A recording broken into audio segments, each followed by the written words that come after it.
Hi viewers. ஒரு evening snacks திடீர்னு செய்யணும் அப்படின்னு நினச்சோன்னா என்ன பண்ணலான்னு கேட்டால், நான் இட்லிக்கு ஊற வச்சுருந்தேங்க. இட்லி மாவில் கொஞ்சம் அரிசி மாவை மட்டும் எடுத்துக்கிட்டேன். அரிசி மாவை எடுத்துக்கிட்டு அதை அப்படியே கொஞ்சோண்டு எண்ணெயை விட்டு, ஏன்னா இட்லி மாவு கொஞ்சம் தண்ணியாக அரைச்சிருப்போம் இல்லையா, அதனால் எண்ணெயை விட்டு அப்படியே நல்லா வதக்கிடணும். வதக்கிட்டு தேங்காய் துருவல் எடுத்துக்கணும். தேங்காய் துருவல் எடுத்துகிட்டு அதையும் கொட்டி சேர்த்து வதக்கிடணுங்க. வதக்கிட்டு அப்படியே உருண்டையாக பிடிச்சோன்னா அது பேர் தாங்க நீர் உருண்டை. நீர் உருண்டை, அரிசி உருண்டை எல்லாம் சொல்லுவாங்க. இது ரொம்ப நல்லாயிருக்கும். நான் அந்த ஒரு டீ ஸ்டாலில் கூட இந்த நீர் உருண்டையை நான் பார்த்துருக்கேன். இதை இட்லி பானையில் வச்சு அப்படியே அவிச்சு, வெரி சிம்பிள் டிஷ்ஷுங்க இது. இட்லி பானையில் அவிச்சு கடுகு, மிளகாய், கருவேப்பிலை போட்டு தாளிதம் பண்ணி அதில் எடுத்து கொட்டி கிளறிட வேண்டியதான். இது ரொம்ப சிம்பிள் டிஷ்ஷு, ரொம்ப ஈஸியான டிஷ்ஷு.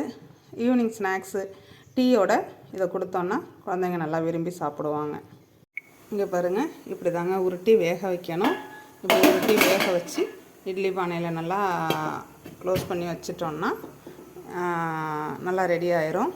இது அந்த காலத்தில் எங்கள் மாமியார்லாம் என்ன பண்ணுவாங்கன்னா, தேங்காயை கீத்தாக கீறி அதை உருண்டைக்குள்ளே வச்சு அப்படி உருண்டை செஞ்சு இதை மெனக்கெட்டு ரொம்ப செய்வாங்களாம். இப்போ நமக்கு அந்தளவுக்குலாம் பொறுமை இல்லைங்க. தேங்காயை துருவி போட்டு மாவோட மிக்ஸ் பண்ணி உப்பை போட்டு மாவை லைட்டாக வதக்கிட்டு அப்படியே உருண்டைகளாக பிடிச்சி இட்லி பானையில் வச்சு அவிச்சிட்டு ரெடி பண்ணுறது தாங்க நீர் உருண்டை, நீர் கொழுக்கட்டை இப்படியெல்லாம் சொல்லுவாங்கங்க.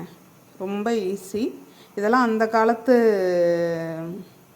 எப்படி சொல்கிறது, அந்த காலத்தோட ஒரு டிஷ்ஷு இது.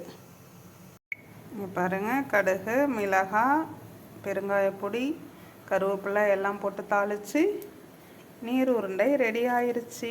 நீர் கொழுக்கட்டை, நீர் உருண்டை அப்படின்னு சொல்லுவாங்க. இது தாளித்து கொட்டியும் பிடிப்பாங்க, இந்த மாதிரியும் பிடிப்பாங்க. நீர் உருண்டை ரெடி ஆயிடுச்சு. நல்லா சாஃப்டாக இருக்கும், செம சாஃப்டாக சூப்பராக இருக்கும். வாங்க சாப்பிடலாம். ஓகே, பாய்.